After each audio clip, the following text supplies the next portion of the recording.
நோக்கரிய நோக்கே நுணுக்கரிய நுண்ணுணர்வே. நோக்கரிய நோக்கே நுணுக்கரிய நுண் உணர்வே.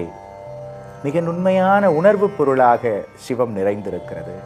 ஆக பார்க்கின்ற பொருளில் எல்லாம் இறை ஏதோ ஒரு தன்மையில் கலந்து இருப்பதை நாம் அகநிலையிலே விழிப்போடு இருந்தால்தான் உணர முடியும்.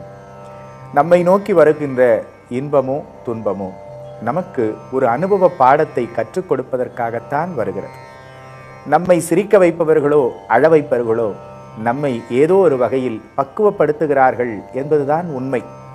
ஆக கண்முன்னே நடக்கின்ற இந்த நாடகத்தை பார்த்து மெய் என்று நினைக்காமல் அந்த நாடகத்திற்கு பின்னால் அதை நடத்துபவன் ஒருவன் இருக்கின்றான், அவன் நமக்கு பலவற்றை உணர்த்துகிறான் என்கின்ற நோக்கு அரிய நோக்கை, நுணுக்கரிய நுண் உணர்வை நாம் உணரவும் பார்க்கவும் துவங்கிவிட்டால் இதே வாழ்க்கை நமக்கு ஆனந்தமயமாக மாறிவிடுகிறது.